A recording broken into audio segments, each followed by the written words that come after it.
I am very supported by a superintendent, Ms. LaShaka Moore, and assistant superintendent, Dr. Angela O'Brien, who really kind of feel like when we talk about our students, we're talking about all of our students. We're not just Right. talking about some of the students. And when we talk about all students, it includes our students that learn at a different pace. It includes our students that learn in a different capacity, that need a different media in order to access their curriculum. So I'm real grateful for that I've got folks that are going, hey, how do we get to yes for these kids? And that's what we're doing. Hello, everybody, and welcome to the Brighter Together podcast. My name is Janet Courtney, and my special guest today is Kimberli Halliday.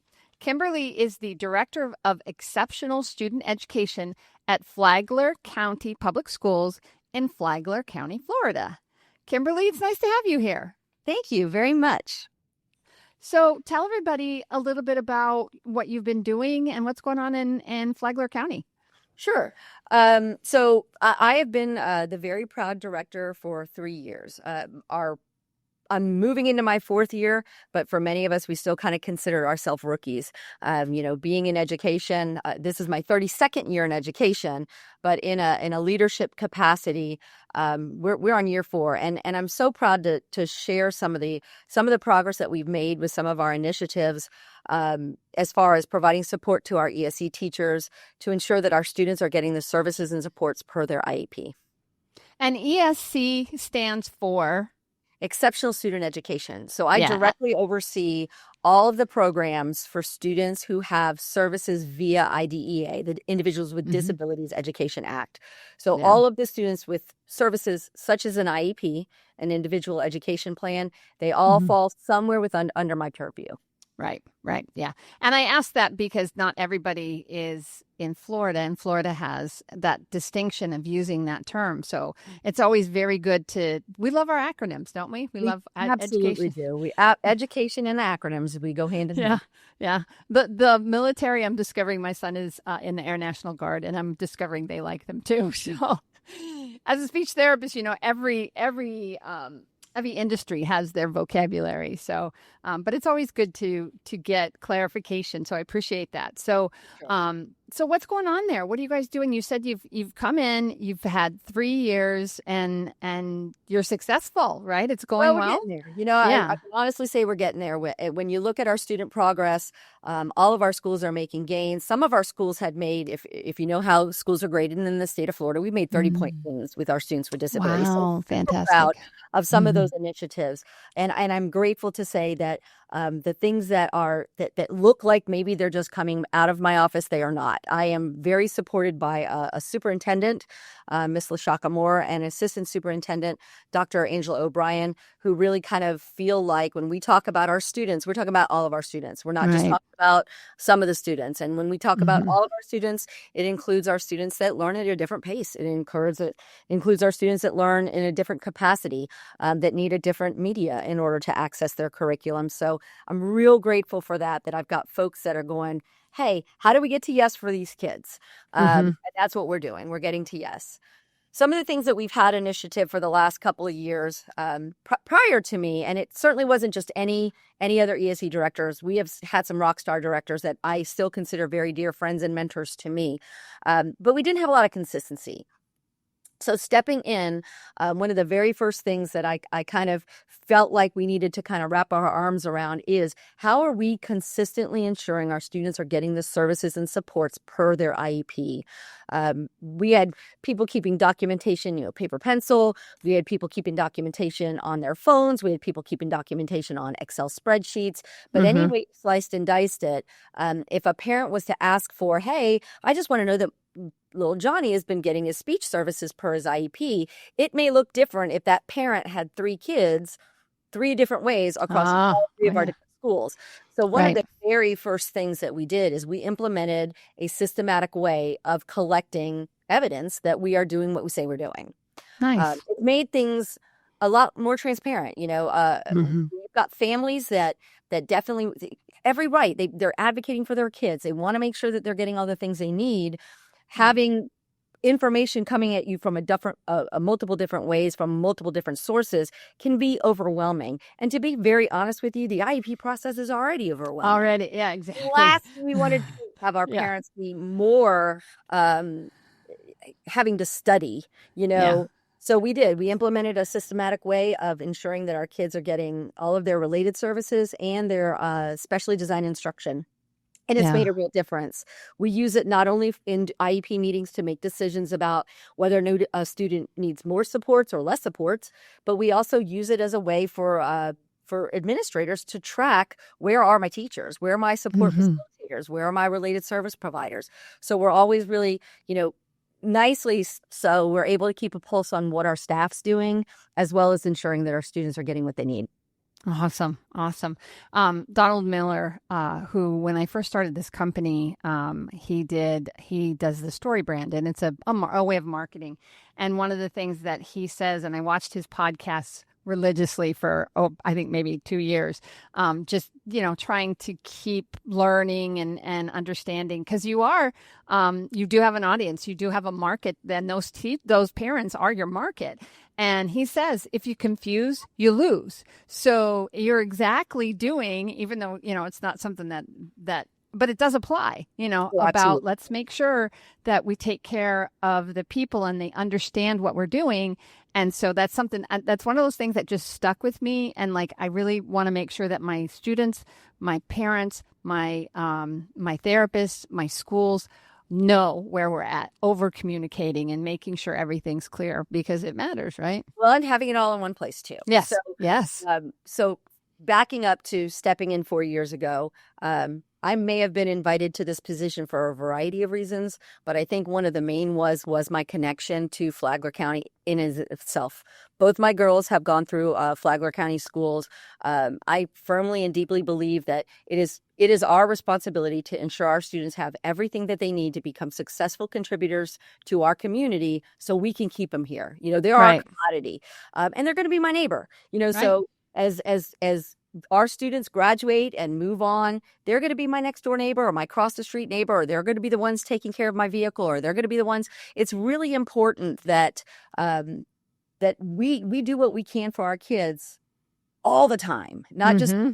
but all of the time. And the fact that, my investment level in Flagler, this is my 32nd year in education. It's my 22nd year, maybe third, in Flagler County. So I don't remember Wow. that right off the top of my head. That's But okay. my husband and I together, we really did think, we're going to be here for just a minute. We're going to be in Flagler for a minute. So we moved here. I was working on my doctorate. I'm like, I'm going to be here for a minute. I'm going to go off and I'm going to change the world and help future educators get really excited about special education. And I fell in love with Flagler. I fell in love Nice. with our communities. I fell in love with our kids. I worked primarily with the kids with the most significant cognitive disabilities and physical Mm-hmm. impairments. And Mm-hmm. I wanted to see them graduate. I wanted to see them get across the stage. I wanted to see them go off and find employment. So we really did, my husband and I together, we really just kind of built roots here. And believe very firmly in part of my job. I'm giving you all this. So part of my job is to build relationships with my Yeah, community. And how do you do absolutely. that? I mean, I have to Mm-hmm. be accessible. My door's open to parents. My email's open to parents. I'm not going to say everybody's got my cell phone, because that wouldn't be true. No, But it's I okay. have built a very good relationship with our ESE parent organization, so that there isn't this barrier between administration and families. I can Mm-hmm. be your advocate too. Mm-hmm. I can be somebody that can sit in the boat with you, understand what you're going through. I've lived right down the street too, so I know that we have only a handful of grocery stores that you can get to, and I can sit right there with you and walk you through the process of supporting your kids. That really, I think, is probably one of the reasons that I was selected 4 years ago, is because, our schools matter, our kids matter, and this community that I raised my two beautiful daughters in, this is my community. Mm-hmm. I'm going Yeah, to pour ownership. into it with the hopes that me pouring in and my husband pouring in and those that I love pouring in, we're going to reap the benefits. Yeah, yeah, and it shows, obviously, because you're making good progress. You're making strides, and when you love what you do, I always say, it's like one of those. If you love what you do, you don't really work. It becomes just a part of who you are, and that's really cool. That's really, really cool. So, Yeah. so what would you say are some of your biggest wins then? I know you said you talked about the getting it all together, but what else is going on there? So professional learning has been an area that we've really focused on. Flagler County, our continuum of services, we really are a full inclusion district with what we're calling cluster type programs. So when students have a similar area of need, let's say, like I'll describe the students that I just said were my class, students who have significant cognitive disabilities that maybe use communication devices, that need assistance with personal care, that utilize all different kinds of modalities from wheelchairs to walkers. That population, we have such a small amount of those kids in Flagler. We do put them all in one school. So both high schools may not have a classroom for functional life skills. We only have one. All 5 elementaries may not have that environment. We just have one. So being a full inclusion district, ensuring and preparing our teachers to have students with unique abilities in their classroom is very, very important. Right. So 4 years ago, so I also, just to let you know, I'm actively involved in some professional organizations. One is DCDT, the CEC, Council for Exceptional Children's Division of Career Development and Transition Services. And I'm also an active member of CASE, which is the Council for Administrators of Special Education. So I put on a lot of conferences. So 4 years ago, I'm like, all right, we're gonna attack this together. We're gonna make sure that everybody's on the same page. All of our school ESE teachers and all of our school professionals and all of our school paraprofessionals and all of our school administrators are going to get the same professional learning. We're going to give it all to them.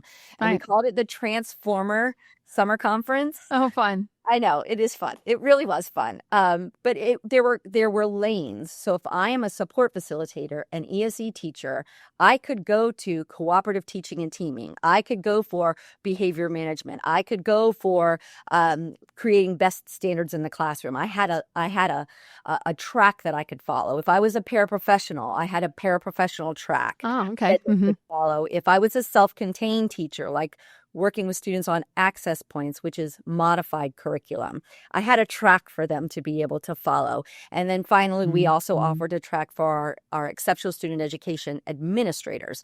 So all of the assistant principals on a campus, they had a track to follow as well.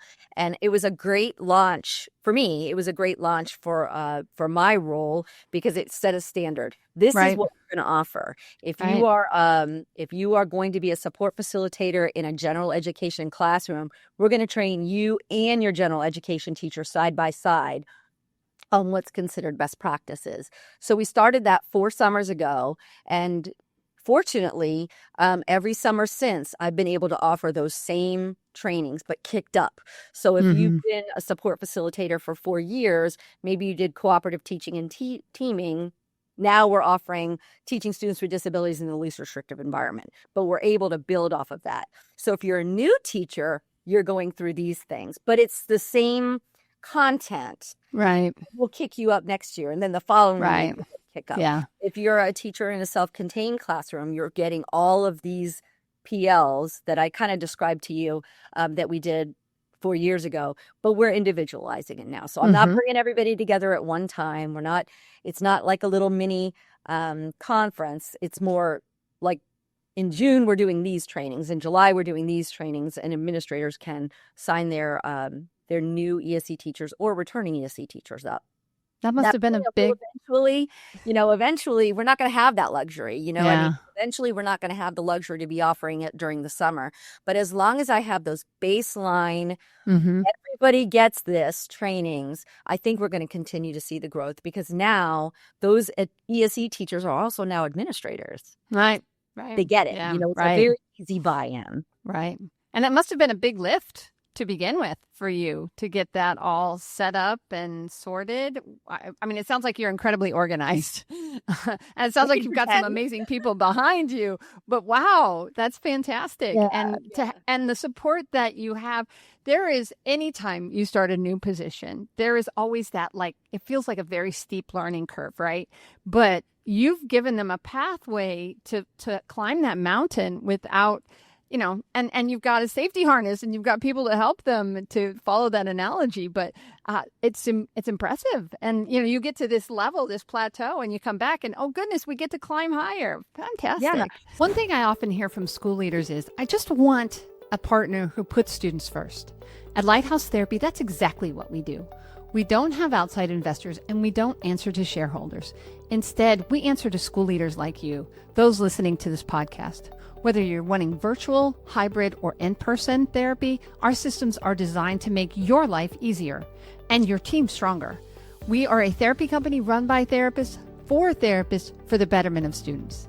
Visit lighthouse-therapy.com/brighter together to learn how we can help you support your students this year. So, and it's been really fun, if you will. Mm-hmm. It sounds like fun. I mean, maybe it's not fun for somebody else, but it's been really fun to see, okay, what was the buy-in the first time we did cooperative? Mm-hmm. Does she really want to do this? Is she really going to visit our classrooms? Are they really going to do walkthroughs? And then we did. Right.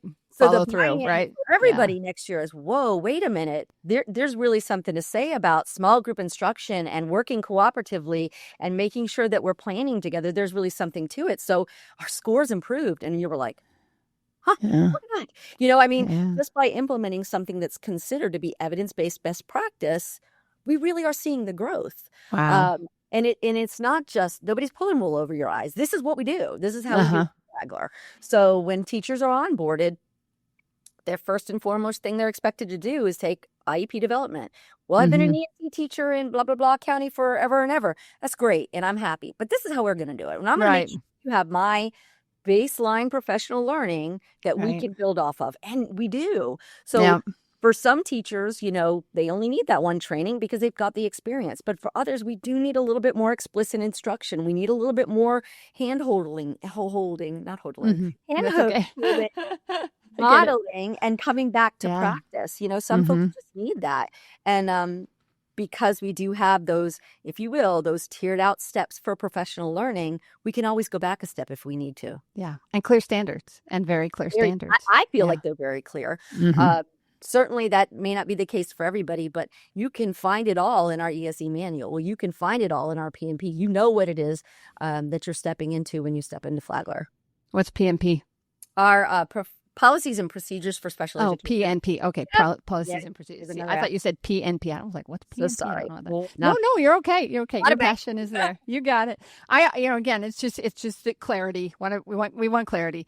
So, okay. So we are close to out of time. Believe me, that went so fast. It goes so fast.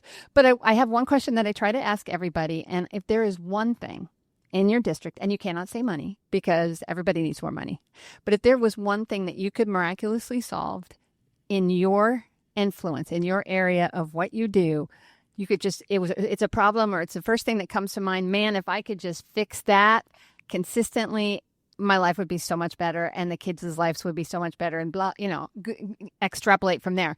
What would that one thing be? It's really not a hard one for me. It would be staffing. Good. It would be our staffing. I in Florida, I'm going to just say very loosely in Florida, we are struggling with school psychologists, with occupational therapists, with speech language therapists.